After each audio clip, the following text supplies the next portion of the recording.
আজকে আমরা মার্কেটের মধ্যে নিফটিতে 80 পয়েন্ট এবং ব্যাংক নিফটিতে 110 পয়েন্ট পজিটিভে ক্লোজ পেয়েছি।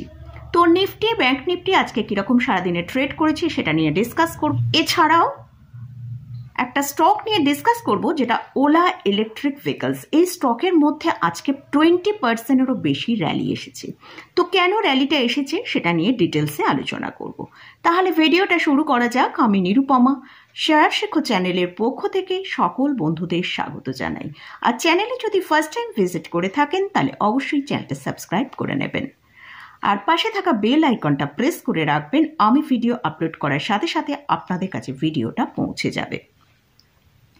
আজকে আমরা নিফটির মধ্যে যে ট্রেডটা হয়েছে সেটা দেখলাম। নিফটি ওপেনিং টাইমে ওপেন হয়েছিল 24,204-এ, আর সেখান থেকেই আমরা দেখেছি নিফটি যেটা আপসাইড দেখিয়েছে 24,354 পর্যন্ত হাই তৈরি করেছিল।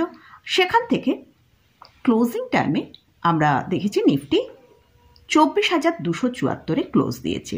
আর আজকে নিফটি যে লোটা তৈরি করেছিল একটা খুব ভালো সাপোর্টে মেনটেন করেই কিন্তু লোটা তৈরি করেছিল, যেটা 24,145। আমি লাস্ট 2-3 দিন ধরেই আপনাদের সাথে শেয়ার করছি যে আমরা রিসেন্ট প্রায় নিফটির মধ্যে 900 পয়েন্ট র্যালি দেখেছি। তো নিফটি এখন হয়তো বেশ কিছুদিন একটা কনসোলেশন ফেজের মধ্যে চলবে।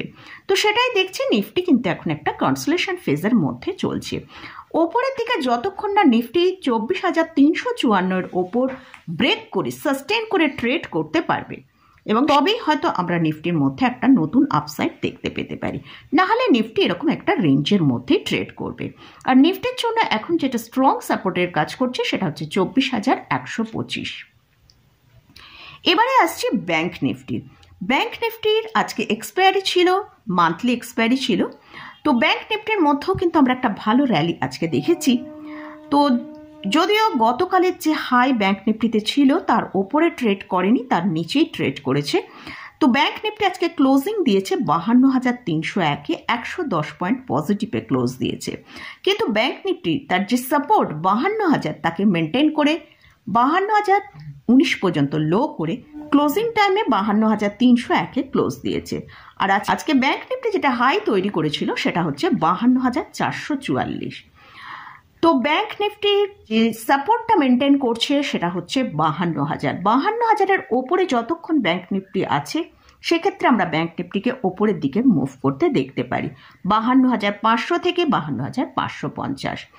আর যদি ব্যাংক নিফটি 52,000-এর নিচে আসে, নিচে যে সাপোর্টটা আছে সেটা হচ্ছে 51,750। এটা গেল নিফটি এবং ব্যাংক নিফটি নিয়ে আলোচনা করলাম। এবারে আসছি ওলা ইলেকট্রিক ভেহিকলসে আজকে 20%-এর র্যালি দেখেছি। কিন্তু কেন এই র্যালিটা এসেছে সেটা নিয়ে ডিসকাস করব। আমরা জানি ওলা ইলেকট্রিক ভেহিকলস হচ্ছে ইভি সেক্টরের মধ্যে একটা বড় পজিশন হোল্ড করে আছে। এছাড়াও এই স্টকের সম্পর্কে কিন্তু একটা বড় নেগেটিভও রয়েছে, নিউজও আছে যে এদের সার্ভিস যে প্রোভাইড করে সেখানে কিন্তু একটা বড় কোশ্চেন মার্ক রয়েছে।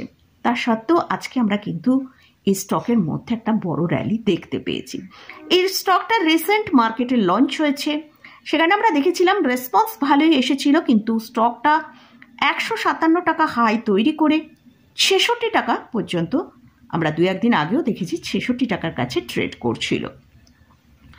তো আজকে স্টকটার ভেতরে একটা সিঙ্গল ডেজে 20%-এর মতন র্যালি এসছে এবং স্টকটার ভেতরে একটা আপার সার্কিট হয়েছিল।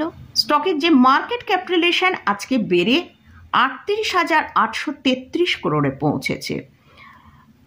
স্টকের মধ্যে যে নিউজটা আজকে এসেছে যার জন্য আমরা এতটা র্যালি দেখতে পেলাম সেটা হচ্ছে কোম্পানির তরফ থেকে জানানো হয়েছে যে মোস্ট অ্যাফোর্ডেবল ইলেকট্রিক স্কুটার তারা লঞ্চ করতে চলেছে, যেটা S1 jet and giga range, যার স্টার্টিং প্রাইসই হচ্ছে 39,000 থেকে শুরু হচ্ছে।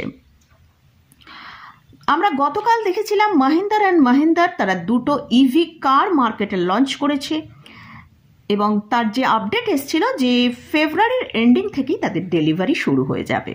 ওলা ইলেকট্রিকের যিনি সিইও আছেন ভাবিজ আগরওয়াল, তিনি অ্যানাউন্স করেছেন যে এই স্কুটার ইউনিক ফিচার্স রয়েছে।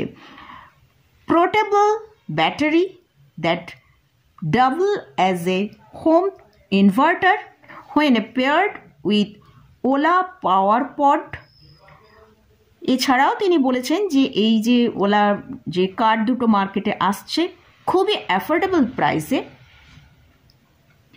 জাস্ট স্টার্টিং প্রাইস হচ্ছে 39,000 থেকে শুরু হচ্ছে।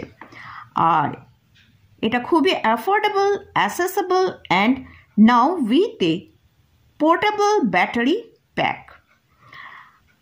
আর এছাড়াও বলেছেন এই যে মডেল দুটো মার্কেটে আসছে সেটার ডেলিভারি শুরু হয়ে যাবে এপ্রিল 2025 থেকে।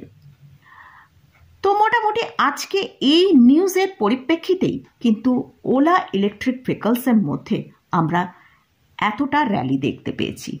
এছাড়াও সিটি ব্রোকার হাউসরা এই স্টকের উপর বাই রেটিং দিয়েছে।